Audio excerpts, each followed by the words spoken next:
Es wäre empfehlenswert, die Kinder für die nachfolgenden Aufnahmen vom Bildschirm fernzuhalten. Denn hier steht's, empfohlen ab 12 Jahren, heikler Humor. Was das bedeutet und ob Sam & Max immer noch gut ist nach über 30 Jahren, das schauen wir uns zusammen an.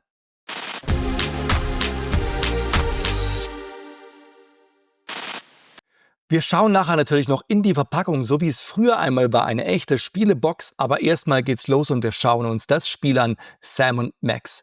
Und ab! LucasArts, da sind wir. Achtung, Freunde? Freunde? Freunde? Freunde? Wir waren nur 3-mal zusammen weg und schon erzählst du mir, wir sollen nur Freunde sein? Du hast mir niemals eine Chance gegeben und dafür... Achtung, bist du Bot von mir eine Was bist du denn wie eine grobe Bratwurst? Es ist ja nicht so, dass ich dich nicht mag. Es ist bloß... Nun, möglicherweise bist du einfach ein zu netter Typ. Ich nehme an, ich würde lieber mit jemandem ausgehen, der weniger... nun, vorhersehbar ist.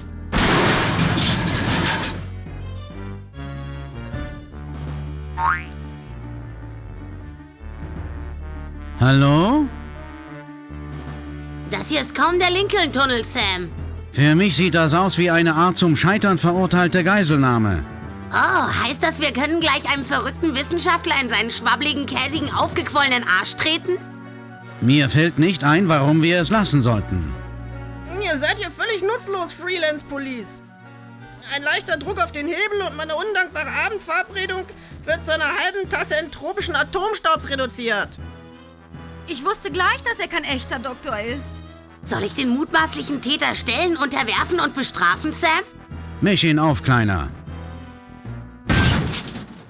Oh. Hey. Klasse Schlag. Hui.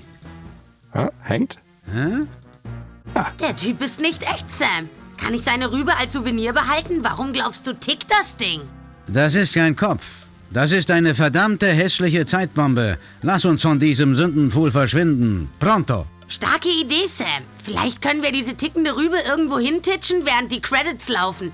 Kann ich fahren? Wenn du mich völlig verkrampft und kreischend wie eine 13-jährige Jungfrau ertragen kannst? Sam, ist es nachts dunkel? Goodbye, Sam und Max. Ich werde nichts von dem jemals vergessen, was ihr heute hier getan habt. Jungs? Ihr müsst sie losbinden. Jungs? Sie haben sie vor 30 Jahren schon da gelassen.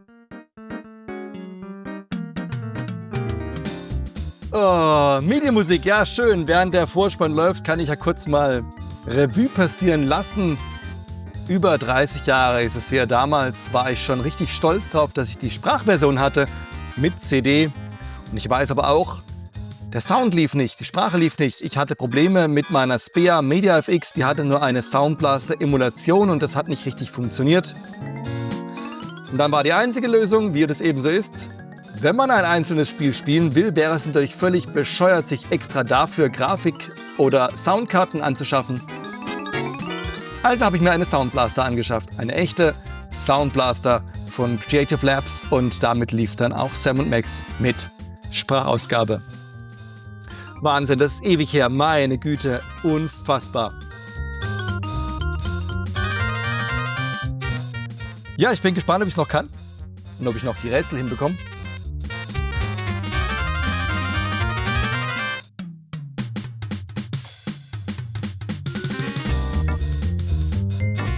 Aber sie haben sich schon unfassbare Mühe gegeben damals. Also ich muss sagen, Sam & Max, würde ich sagen, ist so auf dem Höhepunkt der LucasArts Adventure Era entstanden. Nicht ganz so ausgefeilt bei den Rätseln wie Day of the Tentacle, aber schon richtig grandios. Und auch diese Bilder, also.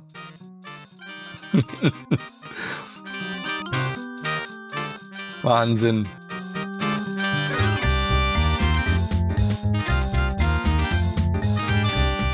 So, das war's, oder?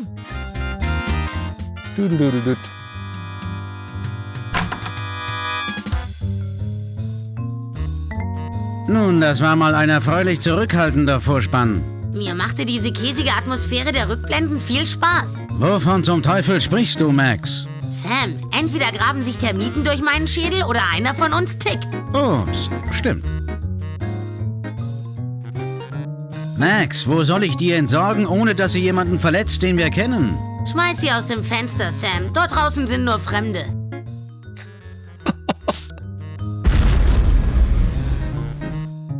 Ich hoffe, da saß niemand in diesem Bus. Zumindest keiner, den wir kannten. Es ist so böse.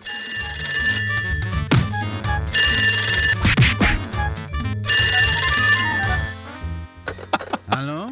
Schmeiß ihn aus dem Fenster. Ja? Ja. Nein. Wirklich? Sieh mich auch. Wieder einer dieser verwirrten Volkszähler? Eigentlich war es der Commissioner mit einem neuen, idiotischen und verwirrenden Auftrag. Beinhaltet er auch mutwillige Zerstörungen unsererseits? Können wir nur hoffen. Weil dieser Auftrag streng vertraulich behandelt werden soll, werden wir einen Kontaktmann draußen auf der Straße treffen. Oh, langsam kommt hier ein wenig Handlung rein. So, und da sind wir endlich im Spiel drin. Ja, Wahnsinn, dieser Humor ist schon sehr, sehr eigen. Man sieht ja auch gleich, es hat sich wieder etwas in der Steuerung geändert. Es gibt keine Symbole unten, keine Begriffe unten, aber wir haben Symbole und man kann die durchschalten mit der rechten Maustaste. Das muss man auch immer wieder machen, das ist ein bisschen, ja, eigen. Naja. Und dann kann man damit entsprechende Sachen auslösen.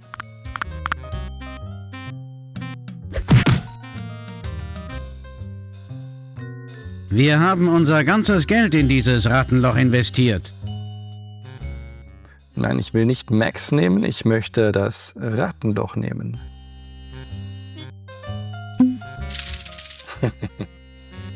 Bargeld. Gehe nie ohne aus dem Haus. Ja, damit können wir vielleicht schleimige Beamte bestechen.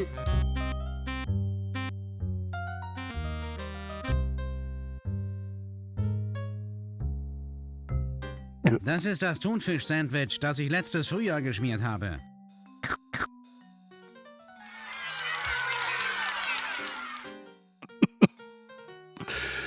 Wir nehmen die Lampe, die Glühbirne mit, natürlich.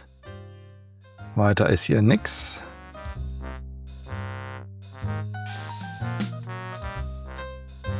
Unser primitiver Anrufbeantworter. Ein 8-Spurgerät.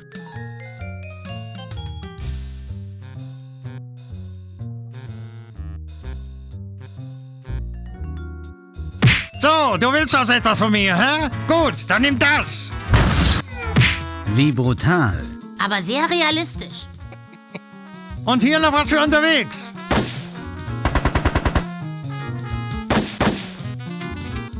Ich bewundere Flints geschäftliches Feingefühl. Bitte, Sam, benutze nie wieder das Wort Feingefühl. Es ist so böse und natürlich können wir auch... Unnötige Gewaltanwendung ist mein Spezialgebiet. Du bist ein liebenswerter Bengel, Max. Das ist so böse. Wir gehen nicht nach oben. Nicht seit des Unfalls. Genau, man kann nicht hoch, aber man kann natürlich raus auf die Straße, runter zum Informanten. Man sieht schon, die Symbole verändern sich, je nachdem, was man anklickt. Igitt, eine niedliche, schilddrüsenkranke Katze. Ich nenne sie Fäustling, denn man könnte ein flauschiges Paar aus ihr machen. Das ist böse. Hey, du da, kleiner Kerl. Sprichst du mit mir? Vielleicht. Bist du ein raffiniert verkleideter Kontaktmann? Vielleicht. Seid ihr die Freelance Police? Ja, aber erzähl es nicht jedem weiter. Ich finde ihn niedlich, Sam. Darf ich meinen Tennisschläger mit seinen Barthaaren bespannen? Vielleicht später, Max. Jetzt brauchen wir erst einmal die Anweisungen des Commissioners. Oh ja, richtig. Ja. Entschuldigt, Jungs. Ich habe die Anweisung sicherheitshalber verschluckt, aber ich kann sie nicht wieder hochwürgen. Tja, und Sam und Max wären nicht Sam und Max, wenn wir nicht einfach unnötige Gewalt anwenden Ich würde würden. dieses Vieh gerne einmal umstülpen. Oh, das bringt mich auf eine Idee.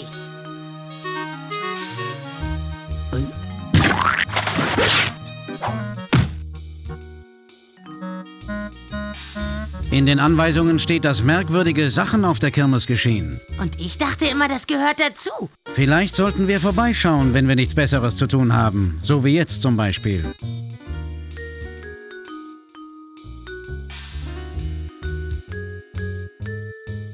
Also dann, auf zur Kirmes. Das kann ich nicht aufheben. Was? Nein, ernsthaft. Das kann ich nicht aufheben. Bist du beschränkt? Ich kann das nicht aufheben. Achtung. Lies es von meinen Lippen. Ich kann es nicht aufheben. Ich gebe auf. Jetzt hast du es geschafft. Du hast Sams Geist gebrochen mit deinem blöden Heb das mal auf Versuchen dieses albernen Gegenstandes. Würde ich sein selbstmitleidiges Schluchzen nicht so amüsant finden, ich könnte dir deine Gliedmaßen abreißen. Das ist so böse. Also komm, los geht's.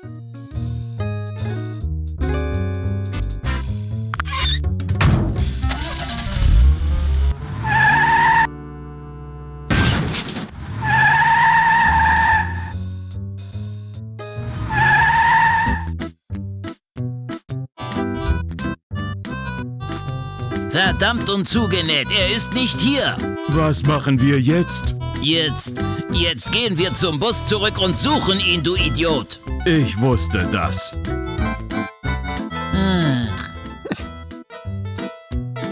Geht Mr. Bumpus aus dem Weg, ihr halbnacktes Gesindel. Wer war das? Ich weiß nicht, aber würde die sorglose Atmosphäre der Kirmes nicht mein Gemüt besänftigen, hätte ich ihm seine Kniescheiben gebrochen. Du bist des Teufels Zahnweh, Max. Das ist so böse. Deshalb heißt es ab 12 hier. Oh Mann, heikler Humor. Ja, das ist wirklich heikel. Aber es versteckt sich eben auch ein richtig gutes Adventure unter diesem... Stop! Warum? Wieso halten Sie uns auf? Tut mir leid, Jungs, aber wir haben geschlossen. Ich kann euch nicht reinlassen. Versicherungsgründe, ihr wisst schon. Wer waren diese Neandertaler am Eingang? Was für Neandertaler? Der kurze mit dem peinlichen Haarteil und der lange mit den dunklen, unerbittlichen Augen. Hey, ich arbeite hier nur. Sonst noch was? Ich will Popcorn. Ihr müsst schon einen besseren Grund haben, damit ich euch passieren lasse. Wir kommen wieder, keine Frage. Ich kann es kaum erwarten. So, wir geben ihm einfach die Anweisung Das vom sind die Commissioner. Anweisungen unseres Commissioners, die besagen... Genau. Probieren Sie es mal hiermit. Wir sind die Freelance Police. Wir sind berechtigt, hier zu sein. Nun lass uns endlich rein, sonst ersetzen wir dich durch einen billigen, nachfüllbaren Flammenwerfer. Lasst mich dies erstmal dem Boss zeigen.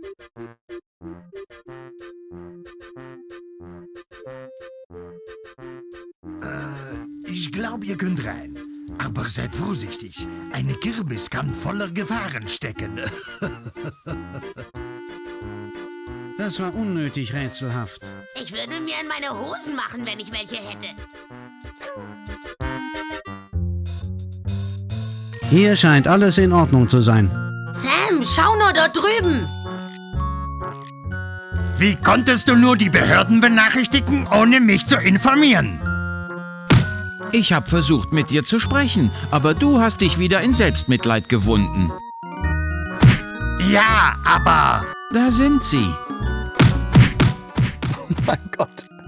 Hi, ich bin Shep Cashman und dies ist mein Bruder Burl. Willkommen auf unserer Kirmes. Was davon übrig blieb. Ich bin Sam, er ist Max. Wir beschützen mit Inbrunst die Rechte der Unschuldigen. Auch so grausam Entstellte, wie ihr es seid. Du... was auch immer. Nun, ihr seht wie die Kerle aus, die unser kleines Problem lösen könnten. Folgt mir.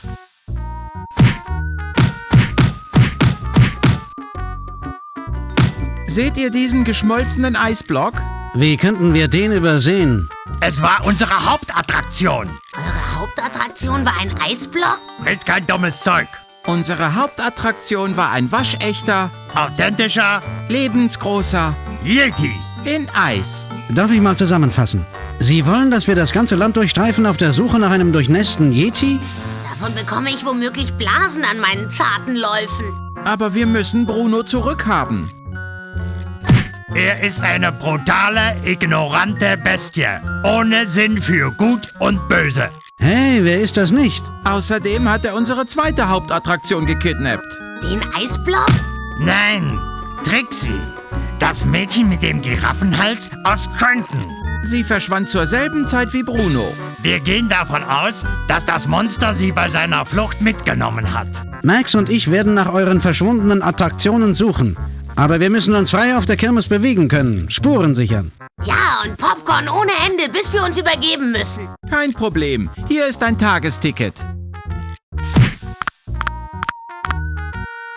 Überlasst nur alles uns. Und wir bringen diese Abnormalitäten der Natur zurück in eure Obhut, bevor ihr den Koran gelesen habt. Hat er nicht mit Godzilla gekämpft?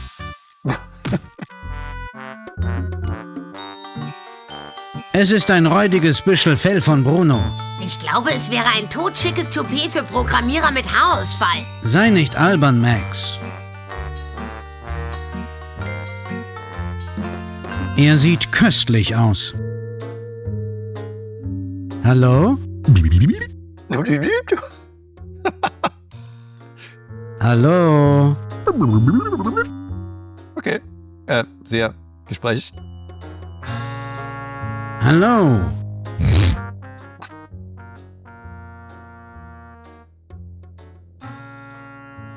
Hallo? Okay, das macht total Sinn. Hi. Okay, dann lassen wir das. Gehen wir hinten raus. Was ist da? Nee.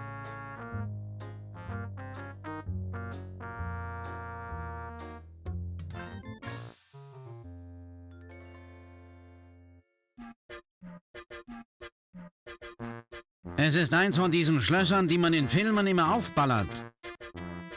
Ich glaube, das Schloss wurde schon dazu benutzt, mich am Betreten des Wohnwagens zu hindern. Ach, Whack-A-Rat, da müssen wir tatsächlich spielen. Ja, das machen wir mal. Wenn ihr nicht wollt, ich mache wieder eine Kapitelmarkierung, dann dürft ihr das Ganze überspringen.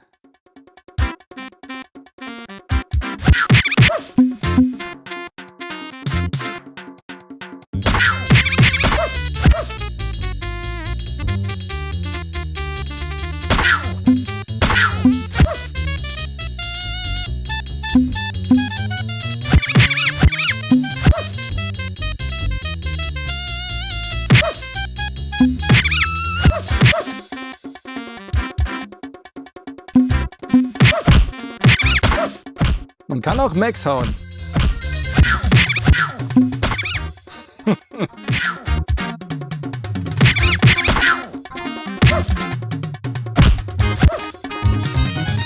Tada! Na, so geht es doch. Wir brauchen nämlich den Hauptgewinn.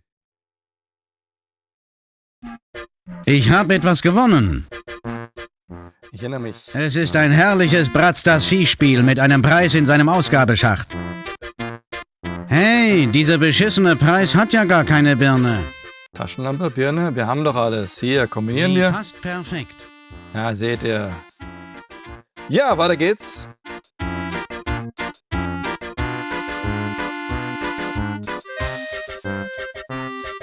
Hey, du da mit den Tattoos. Was? Was weißt du über Bruno den Yeti?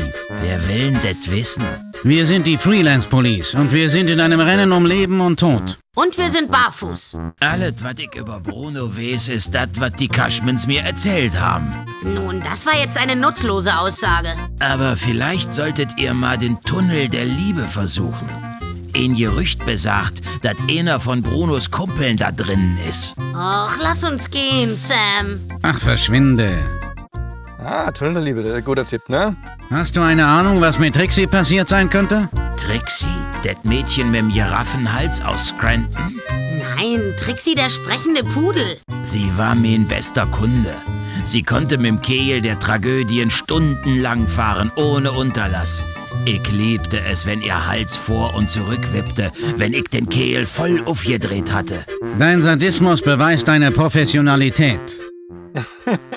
Ich und mein Partner würden gern mit dem Kegel der Tragödien fahren. Das ist richtig. Wir haben unseren Lebenswillen verloren. Ich weiß nicht recht. Ach zum Teufel, ihr zwei seht aus wie sorgsame, friedliche Vierbeiner. Hängt euch selber auf und ich schmiss den Kegel an. Okay. Los geht's. Was auch immer.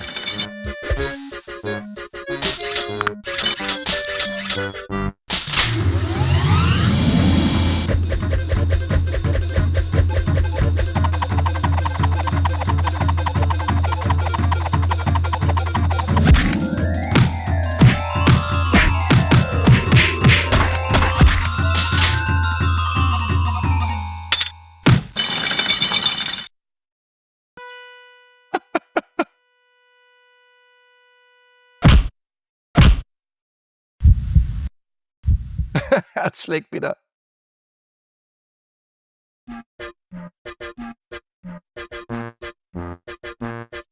Ach, ich fühle mich auf tragische Weise leer. Ich auch.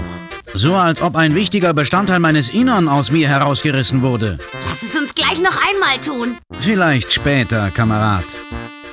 Ja. Hey, was ist mit meiner sorgsam gefüllten Kiste voll Zeugs passiert?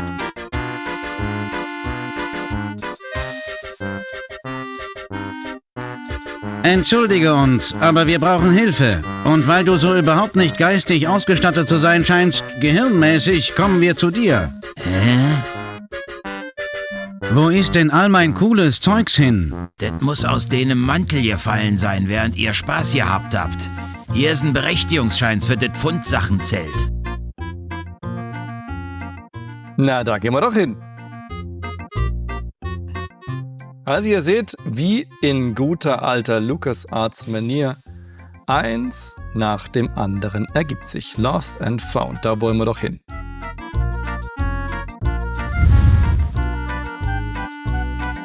Um Himmels Willen. Nichts Persönliches, aber Sie sind die hässlichste Person, die wir je gesehen haben. Nun, es gab da diese Konferenz für Entwickler von Computerspielen. Habt ihr etwas verloren? Ich habe einen ganzen Haufen gesammeltes Zeugs verloren. Sie müssen mit unglaublichen magischen Fähigkeiten ausgestattet worden sein, die ihre körperlichen Mängel wieder wettmachen. Schlechter Tausch. Habt ihr einen Berechtigungsschein? Sicher. Wartet hier, während ich mal das Lager durchwühle. Nun, dies ist der ganze Kram, den wir heute beim Kegel der Tragödie empfangen wird. Alles euch. Ich fühle mich wieder vollständig. Ah, da ist sogar was dazugekommen. Es ist ein starker Kühlschrankmagnet, auf dessen einer Seite Welt der Fische steht. Ich frage mich, wie das hier reingekommen ist. Na, seht ihr, da ist nämlich ein Ort dazugekommen. Sehr schön. So, wo wollen wir hin? Tunnel der Liebe. Wir fahren in den Tunnel of Love, würde ich sagen, ne? Da wollen wir noch hin. Wo ist denn der? Da hinten. Das kann ich nicht aufheben. Ja, hier sind wir richtig. Tunnel of Love.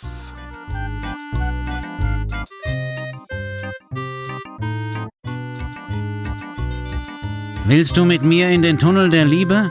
Yippie!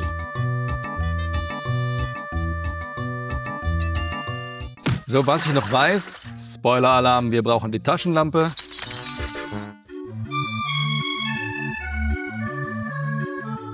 Sonst sehen wir nicht alles. Genau, sehr schön.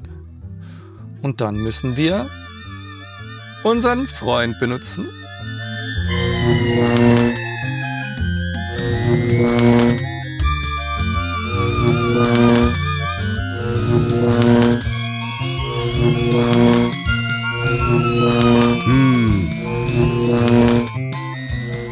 Gemein.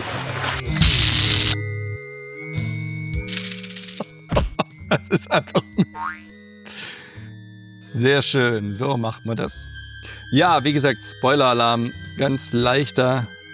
Okay, wir gehen da hinten hin, oder? Ich kann nicht durch diese Tür gehen. Sie ist nur aufgemalt.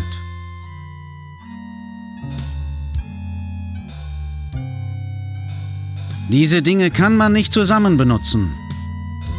Das kann ich nicht aufheben. Das ist ein völlig unbrauchbares Ding. Das ist ein völlig unbrauchbares Ding. Max liebt solche romantischen Augenblicke. Komm her, Max. Was ist los? Schau dir das mal an. Ich werde mich nie wieder rasieren. Das hast du noch nie getan.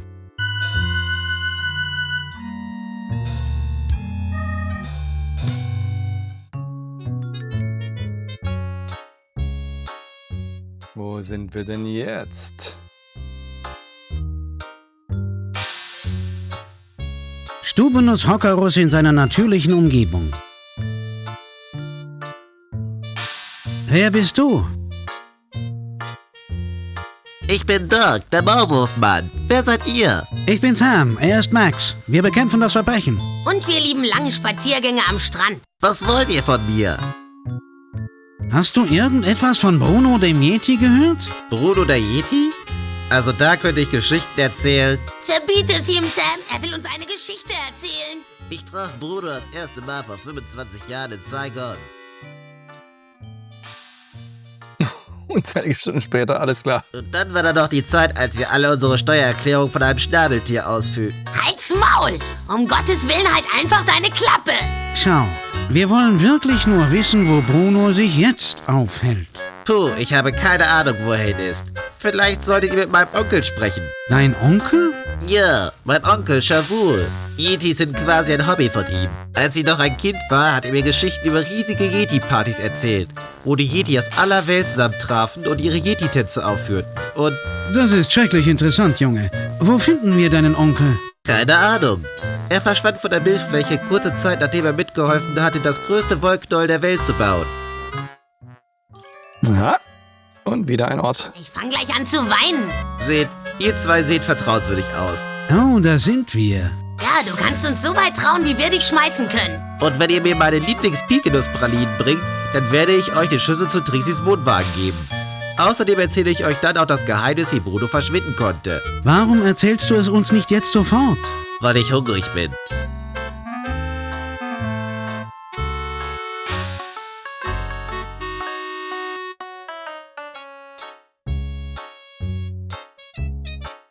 Ja dann gehen wir mal. Ich glaube, das wäre dann erstmal alles. Sauber. Ihr findet den Weg nach draußen ja wohl selber wieder. Pralinen besorgen. Das kann ich. Okay, das sollte ihn wieder in Gang gesetzt haben. Genau. Diese Dinge kann man nicht...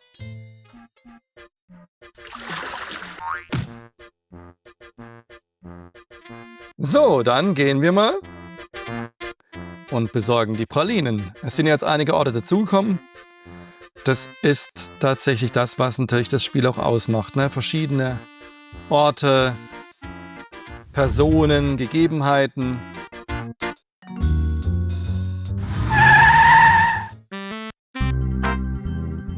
So, wir gehen zu Snackies. Ich muss mal auf die Toilette.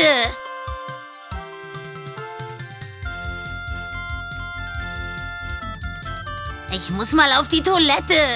Ja, darf's ja gleich. Eine Schachtel mit Pikanusspralinen. Ich glaube nicht, dass er das möchte. Bist du hier angestellt? Ich wünschte, es wäre so. Aber ich müsste erst weitere 6 Jahre bei Snacky U studieren, um hier selbstständig arbeiten zu dürfen. Aber genug von mir. Was kann ich für euch tun? Ich würde das hier gerne kaufen. Habt ihr Geld dabei? Natürlich, hier. Ist das alles oder kommt noch etwas dazu? Das wäre alles. Sonst noch etwas? Mein kleiner Freund muss mal die Örtlichkeiten benutzen. Scheiß auf die Örtlichkeiten, ich brauche ein Klo. Sie sind auf der Rückseite. Hier ist der Schlüssel. Das ist ja eine schrecklich große Feile am Schlüsselbund. Gibt es kein Toilettenpapier mehr? Nein. Wir hatten Probleme mit Gaunern, die unsere Toilettenschlüssel geklaut haben. Es sind die saubersten in der ganzen Umgebung. Die Schlüssel?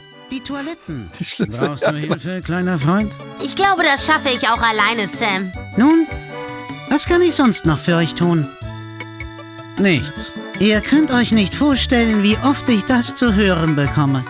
So, wir gehen raus, weil wir wollen nämlich die Pfeile haben. Natürlich.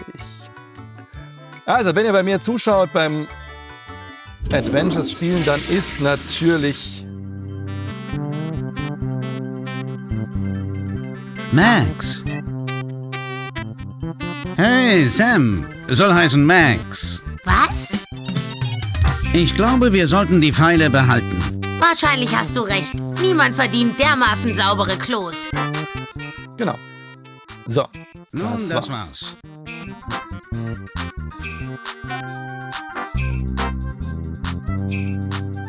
So, ich wollte den Becher noch mitnehmen.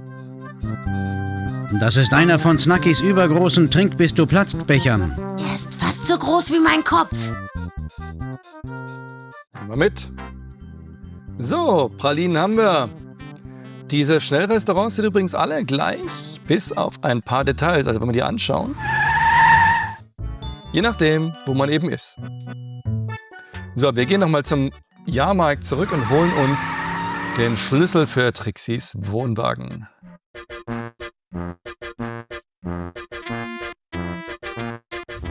Und das Schöne ist, das finde ich das Angenehme an den Adventures von LucasArts.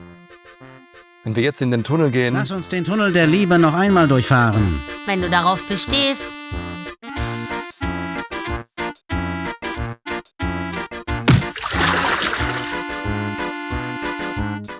dann muss man das nicht alles nochmal machen, sondern sie erleichtern einem das dann. Also ich finde das echt, das ist so, ja, es funktioniert alles ein bisschen smooth.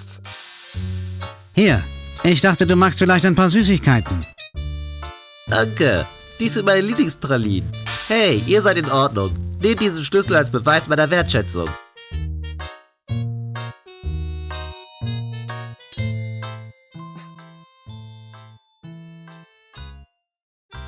Wow, das nenne ich mal einen Schlüssel. Okay, Sam, raus hier, so schnell es geht. Wartet, ich kenne da noch eine großartige Geschichte, die ihr unbedingt hören müsst. Oh nein. Fass dich kurz, Junge, mein Partner verträgt keine langen Geschichten. Also, alles fing damals an dem Tag vor dem heutigen an. Ich erinnere mich, als wäre es erst gestern gewesen.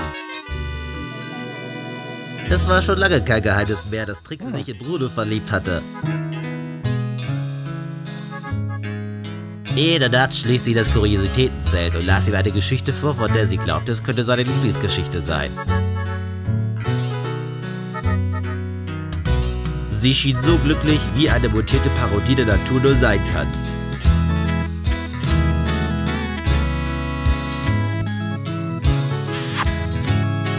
Aber sie würde nie richtig froh sein, bis ihr geliebter Bruno befreit wäre.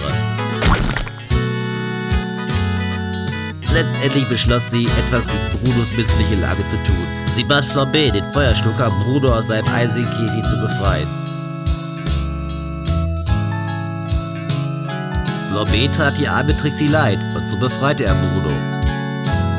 Und seitdem wurde das glückliche Paar nicht mehr gesehen.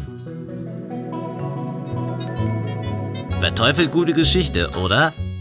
Ja, gar nicht schlecht. Also Brechstange packen wir ein.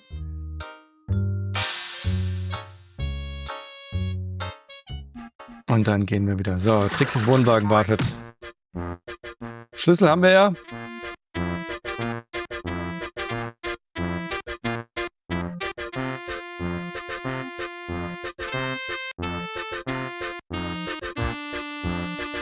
Hey, Max, rück an. Was? Schau gut hin. Zum Glück verdeckt die Tür meine Schamesröte. Oh, Junge!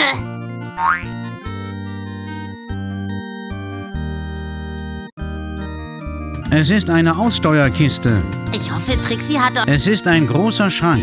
Trixie ist ein großes Mädchen. Hey, da ist ein nettes Kostüm drin.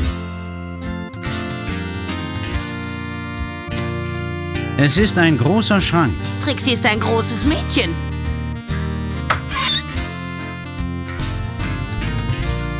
Es ist eine Punktekarte vom Alligator Golf Emporium in Roomy Eyes, Florida.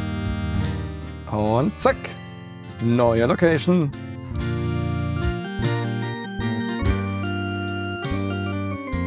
Oh, es sind originals kantonesische Tränke der Fruchtbarkeit. Lass sie uns mitnehmen. Ich glaube, wir sollten es nicht riskieren, noch fruchtbarer zu sein, als wir ohnehin schon sind. Es kommt halt immer ein Spruch. So, das war's. hier im Wohnwagen. Weiter geht es. Warte mal, wir gehen da lang. Leider kann man nicht schnell zwischen den Locations wechseln.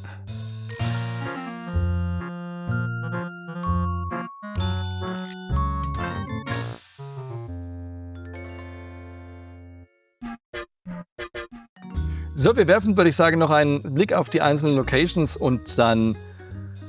Ja, wir können natürlich nicht das ganze Spiel durchspielen, aber dann machen wir ein kleines Fazit. Größtes Wollknäuel der Welt. Also es ist schon, die Locations sind einfach klasse, sind klasse gezeichnet, klasse dargestellt. Das ist einfach herrlich. Da gehen wir noch hoch, oder? Auf der Hinweistafel steht, dass es vom ersten Yard des Wollknäuels fein säuberlich abrasiert wurde. Ich wusste gar nicht, dass es schon alt genug für eine Rasur war. Es ist ein 1/200.000stel Modell des Original-Wollknäuels. Und es ist nur ein 200.000stel so doof wie das Original. Lustige Tatsachen über das größte Wollknäuel der Welt. Ausgerollt würde das Wollknäuel von hier bis weit hinter den Jupiter reichen. Wissenschaftler sind sich einig, dass das schiere Gewicht des Knäuels die Erde im Jahre 2053 aus ihrer Umlaufbahn wirft und unseren Planeten direkt in die Sonne katapultiert. Zum Glück beträgt meine Lebenserwartung nur 6 Jahre. So kann man das natürlich auch sehen, kleiner Freund. Es ist so, die Sprüche sind einfach klasse. Ich mag das total.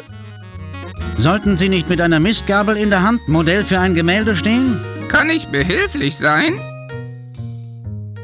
Was ist mit all den Fischgräten, die dort am Fenster vorbeifliegen? Das sind die Überbleibsel unserer letzten Fischlieferung. Unser berühmtes, rotierendes Restaurant fliegt täglich frischen Fisch von der Welt der Fische in Mosquitoville, Missouri ein. Dieses Wollknäuel ist nicht aus einem einzigen Stück gemacht worden, oder? Doch, doch. Es ist das längste Stück Wollfaden in der Welt. Fast 92 Yards lang. Sie haben nicht zufällig eine 8 Fuß große, pelzige Kreatur gesehen, die auf den Namen Bruno hört? Sprecht ihr von Bruno, dem Yeti? Genau. Er und einige andere Yetis halfen damals mit, das Wollknäuel zu bauen. War so 1956. Die Geschichten, die ich erzählen könnte... Nein! Ich habe heute schon genug Geschichten gehört. Haben Sie Bruno vor kurzem gesehen? Ich habe Bruno seit ungefähr 30 Jahren nicht mehr gesehen. Ist er in Schwierigkeiten? Das kommt auf Ihre Definition an. Ich benutze gern die mit dem stacheligen Ameisenigel. Nun, gibt es noch etwas anderes, wobei ich euch helfen kann? Nee, erstmal nicht. Das Danke. wäre dann erst einmal alles. Also die Sprecher sind auch klasse, muss man echt sagen. Also es ist durch die Bank in Deutschen super synchronisiert. Wir werfen noch einen Blick auf das Wollknäuel. Kann doch irgendwie hochfahren, oder?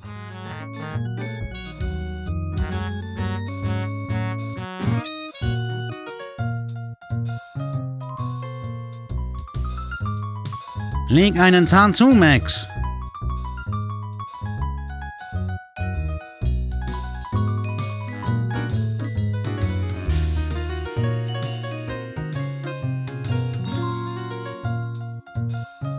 Hey, schau mal!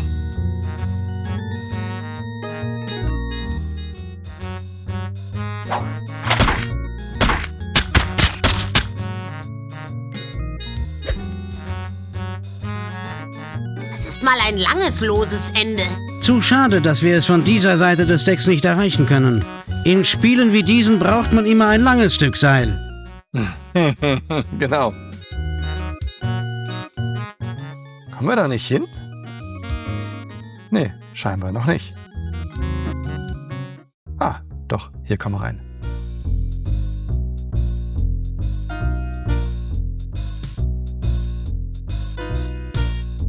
Diese losen Kabel sehen aus, als ob sie zum Kontrollmechanismus des Restaurants gehören würden. Die sehen für mich wie zerkochte Spaghetti aus.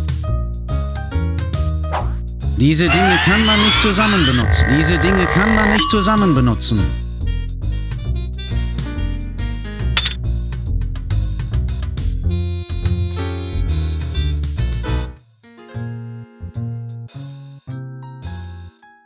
Ah, schade, man kann es nicht anhalten, genau. Ich bin sicher, dass es irgendwie nützlich ist. Aber ich weiß nicht warum. Diese Dinge kann man nicht zusammen benutzen. Schade. Kabel, Sam. Diesmal funktioniert es nicht. Max.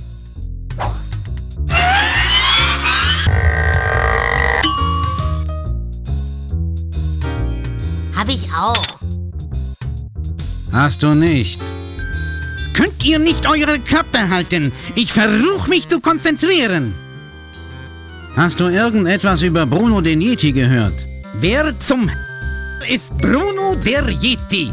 Sam, er verknotet seine Zunge. Was tust du denn da überhaupt? Ich verbiege Werkzeuge mit meinen telekinetischen Kräften. Warum? Damit ich den Drehmechanismus von diesem Restaurant reparieren kann. Nun, das macht Sinn. Wofür sind diese verbogenen Werkzeuge überhaupt gut? Für eine Menge Dinge. Zum Beispiel zum Kratzen dieser unerreichbaren Stellen. Für mich ist jede Stelle schwer zu erreichen. Möchtet ihr eins für umsonst? Sicher. Ich mache euch einen.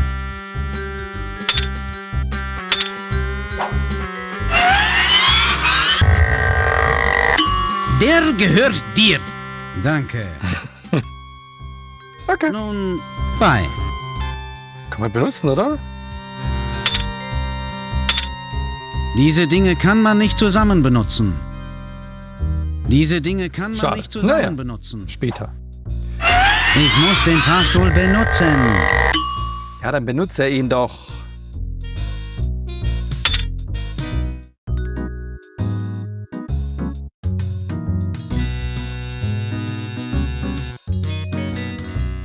Ja, was wollte ich? Ich wollte eigentlich, dass wir uns die anderen Locations noch kurz anschauen und dann machen wir ein wunderbares Fazit über Sam und Max. Es sind so viele interessante Dialoge, es ist wirklich nie langweilig. Ich muss sagen, es gefällt mir, was die Dialoge angeht, etwas besser als The Dick. Es ist zwar etwas abgedrehter, aber es bleibt immer interessant. Es ist sehr kurzweilig, immer irgendwas Neues.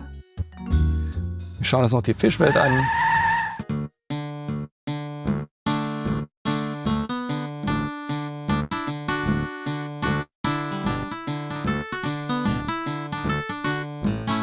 Ich höre ein entferntes Grollen. Ach ja, Du ich hättest daran denken weiß. sollen, als wir weggingen.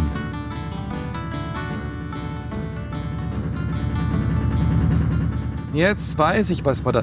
Das probieren wir jetzt noch aus. Passt auf, ich glaube, ich weiß noch, was man da machen musste.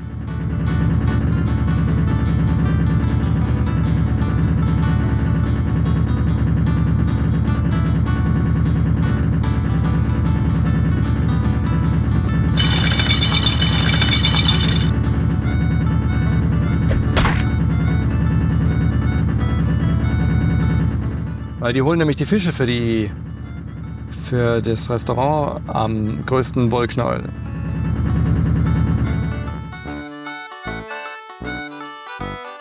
Verrückt. Natürlich kann man mit dem reden. Aber wir wollen was anderes eigentlich. Was geht hier vor? Was hier vor sich geht? Ich erzähle euch, was hier vor sich geht. In diesem Fluss riskiere ich eine Lungenentzündung. Das geht hier vor. Was soll das mit dem Hubschrauber? Dieser Hubschrauber ist der Fluch meiner Existenz. Jedes Mal, wenn ich genug Fische gefangen habe, um mein Netz zu füllen, kommt dieser Hubschrauber an und bringt die Fische zum Wollknäuel-Restaurant in Central Diss, Minnesota. Wie traurig. Ich weiß, es ist, als würde man in einem Norman Mailer-Roman stecken. Ja, Wir herrlich. sehen uns. Wir machen jetzt nicht weiter mit den Dialogen. Ich finde es einfach klasse. Also wir nehmen den Schraubenschlüssel. Den haben wir ja schon. Pass mal auf, wir können das doch lockern.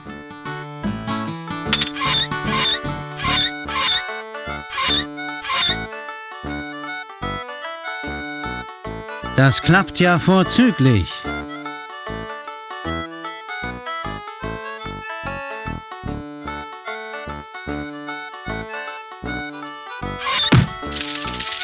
Ist ein bisschen wackelig hier drin.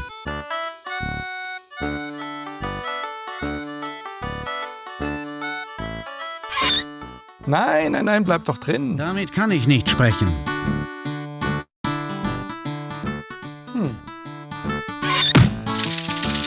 Ist ein bisschen wackelig hier drin. Hey, Max, komm her. Geronimo!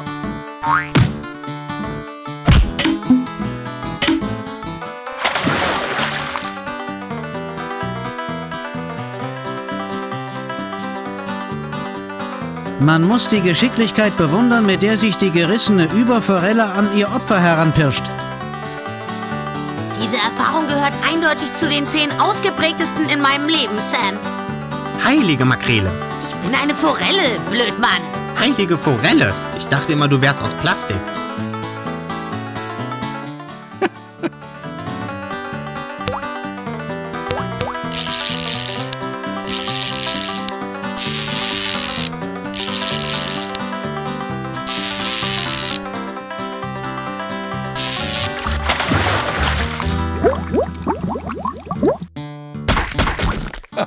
Was sollen wir nun tun, Sam? Ich überlege noch. Was war das für ein Geräusch?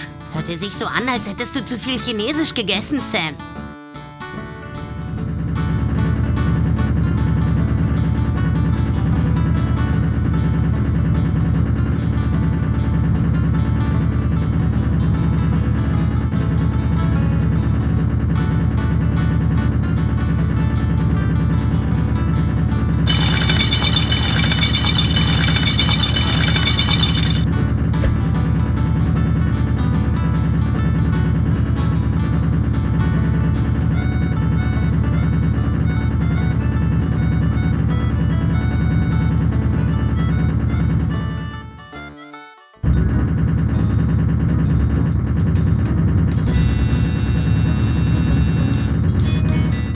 Jetzt bin ich gespannt.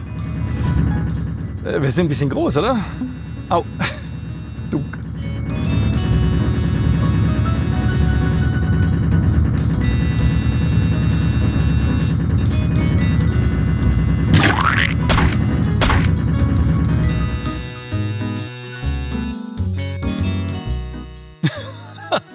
Zu kleines Messer.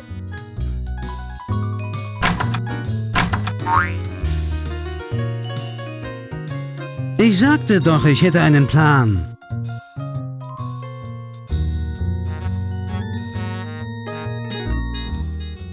Ich glaube wirklich, dass wir das lose Ende brauchen, Sam. Das ist ein völlig unbrauchbares Ding. Tja, da kommen wir noch nicht ran, oder? Später vielleicht.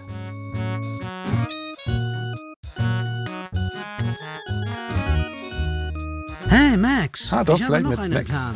Ich glaube, ich hätte es lieber, wenn du einfallslos wärst. Halt's Maul und kletter über das Geländer.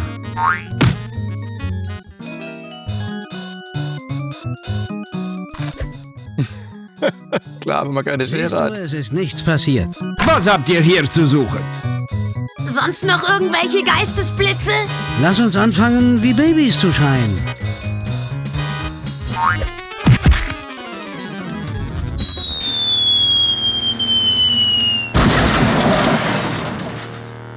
Galileo hatte Unrecht. Ich glaube kaum, dass wir uns in einem Vakuum befanden, Max.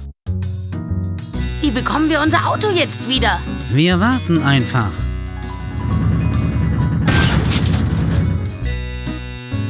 Wir gehen jetzt noch kurz zu dieser Alligatorfarm und dann ist Schluss. Dann spielen wir nicht mehr weiter. Das heißt, ich spiele vielleicht weiter, wenn dann ohne euch am Schluss noch ein bisschen nach dem Fazit, weil ich habe gerade so richtig Bock.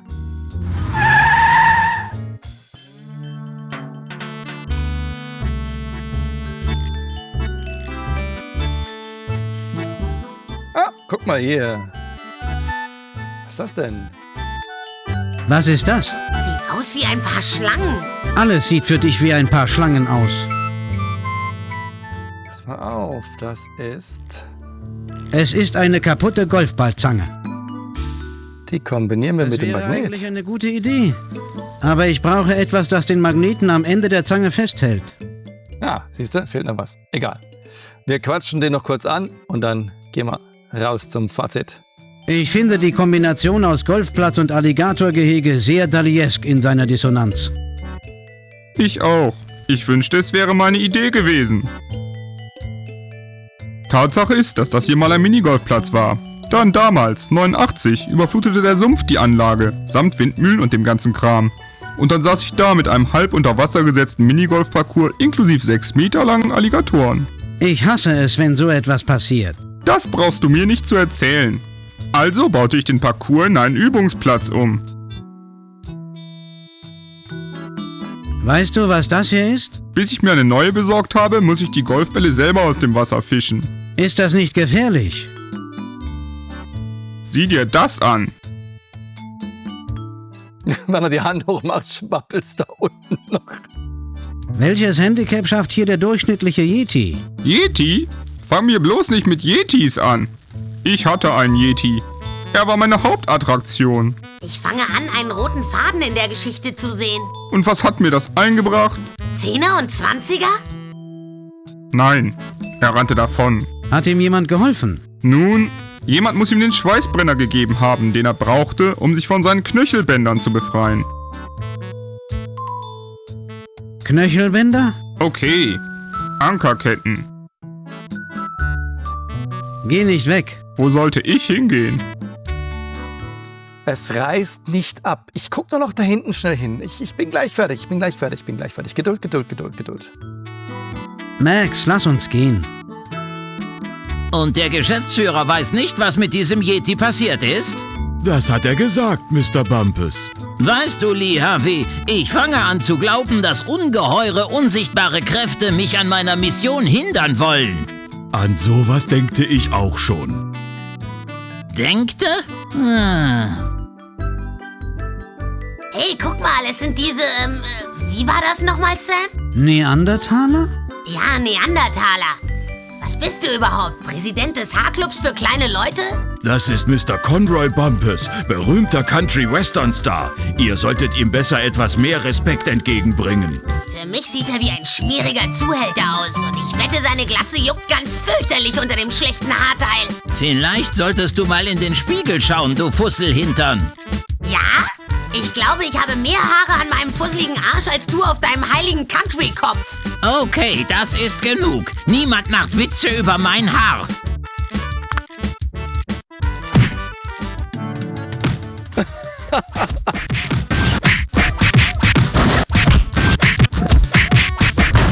Halt still, du räudige Polarkatze!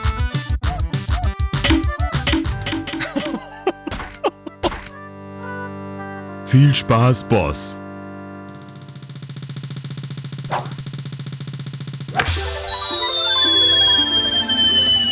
Herrlich. Was für ein Arsch. Aber trotzdem, netter Schlag mit dem Fünfer-Eisen. So, wie kriegen wir Max jetzt da wieder raus? Wir benutzen natürlich einen Golfschläger.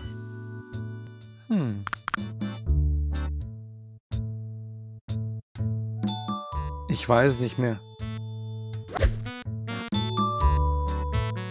Egal. Das kriege ich noch raus, aber nicht mehr jetzt. Jetzt machen wir erstmal ein kleines Fazit. Und dann sehen wir uns gleich wieder. Bis gleich. Eigentlich braucht man bei mir mit LucasArts überhaupt keine Fragen stellen. Das sind für mich die Spielspaßgaranten der 90er gewesen. Und gerade die Adventures waren einfach immer absolut mein Fall. Sam & Max für mich eines der größten Adventures überhaupt.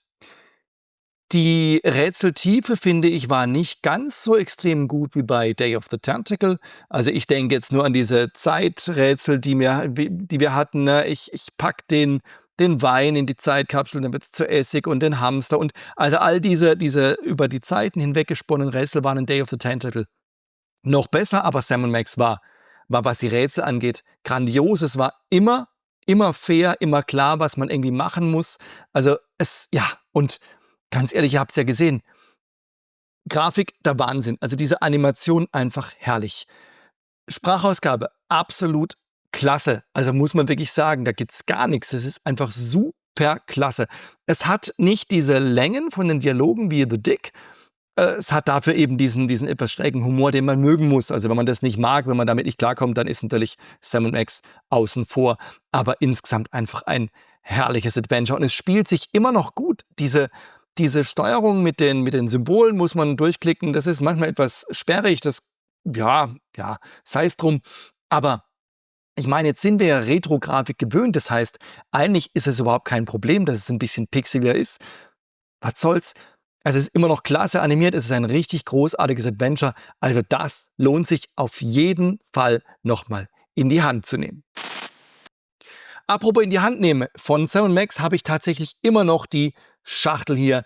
Die habe ich Gott sei Dank nicht entsorgt. Ich habe vieles entsorgt, aber die habe ich Gott sei Dank behalten. Und wir gucken mal gemeinsam rein. Das ist wirklich grandios, was man da so drin hat. Also das ist noch eine richtige Eurobox-Schachtel. Da ist hinten drauf noch was. Dann haben wir hier ein Lösungsbuch, das offizielle Lösungsbuch, wenn man reingucken will. Natürlich haben wir die CD-ROM, da haben wir noch eine Anleitung, dann haben wir die CD drin, die funktioniert übrigens immer noch tatsächlich. Dann haben wir eine Antwortkarte, wo man Fragen beantworten kann und an Softgold schreiben nach dem Kauf. Okay, brauchen wir nicht. Da ist noch eine Werbung von Softgold drin und hier noch ein Sam & Max Comic, also auch da nochmal etwas Zusätzliches. Also das ist so richtig typisch. Und dann haben wir hier noch eine, ganz toll, Softgold Produktübersicht. Die kriege ich nicht raus. Da, schaut mal. DIN A4-Blatt mit Artikeln von Softgold, die man bestellen kann, lieferbar. Zum Beispiel Sam & Max Hit the Road von LucasArts auf CD-ROM. 139 D-Mark. 139 D-Mark. Ach du Schande. War das so teuer? Habe ich da einen Preis drauf? Du meine Güte, habe ich das bezahlt? Ich hoffe nicht. Habe ich das zu Weihnachten bekommen? Ich weiß es nicht mehr.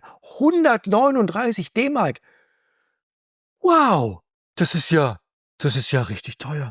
Alter. Okay, wir haben uns ja schon mal drauf geeinigt, auch in meinen Heftvideos, dass Spiele damals tatsächlich teuer waren. Auch Hardware war nicht so günstig, wie man immer denken mag. Also Sam & Max Hit the Road. Aber jede D-Mark wert, muss ich sagen.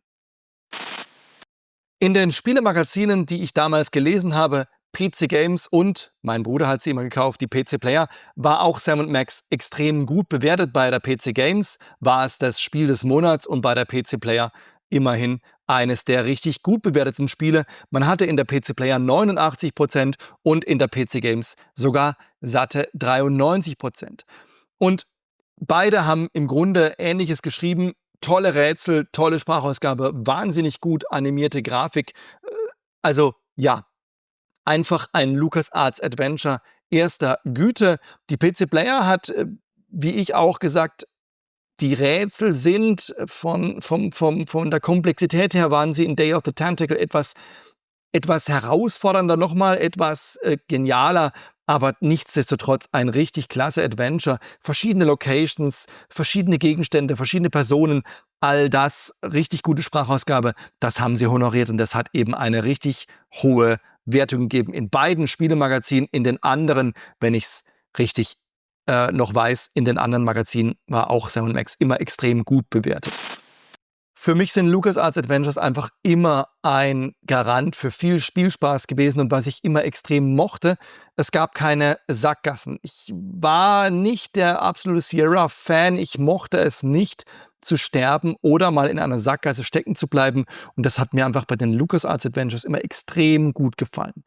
Es war klar, wenn ich etwas nicht gemacht habe, dann komme ich nicht weiter. Ich konnte nichts vergessen, es gab keine Sackgassen, es war immer klar, es gibt auch keine Gefahren für einen selber, also man hatte wirklich den Rätselspaß, ohne irgendwie befürchten zu müssen, dass man in eine Sackgasse läuft. Das hat mir immer extrem gut gefallen. Und von Adventure zu Adventure haben sie es weiter ausgebaut. Sie haben ihr Dialogsystem, ihr Rätselsystem mit den Begriffen irgendwann über Bord geworfen. Bei Sam & Max hatten wir jetzt nur noch Symbole, bei Full Throttle hatten wir dann nur noch diesen Dreifach-Auswähler, bei The Dick gab es dann nur noch Klicken und gar nichts anderes mehr. Also sie haben das immer wieder ein bisschen weiter entwickelt und trotzdem versucht, die Rätsel anspruchsvoll, aber nicht dämlich zu halten. Und ich muss sagen, in Sam & Max, erinnere ich mich, waren keine Rätsel, die man nicht irgendwie hätte lösen können. Manchmal musste man natürlich ein bisschen hin und her die Locations abgrasen. Vielleicht hat man da noch nicht geredet, dort noch etwas nicht gemacht, aber letztlich waren es immer gut zu machende Rätsel und das hat mir einfach extrem gut gefallen. Der Humor ist sicher nicht jedermanns Sache. Ich mag es total, ich habe es total gefeiert damals und ich finde es immer noch einfach total witzig. Ich finde es extrem kurzweilig, also es macht richtig, richtig Spaß. Ich kann es euch nur empfehlen, Sam & Max Hit the Road, das solltet ihr auf jeden Fall nochmal in die Hand nehmen, wenn ihr Adventures mögt. Toll, dass ihr wieder dabei wart bei diesem Blick auf dieses alte Game, das gar nicht altbacken daherkommt, sondern richtig gut ist. Beim nächsten Mal schauen wir wieder in ein anderes Spiel oder in ein Heft der PC Games rein und ja, würde mich freuen, wenn ihr wieder dabei seid. Bis dahin, habt Spaß, zockt ein bisschen und dann sehen wir uns vielleicht auf diesem Kanal wieder.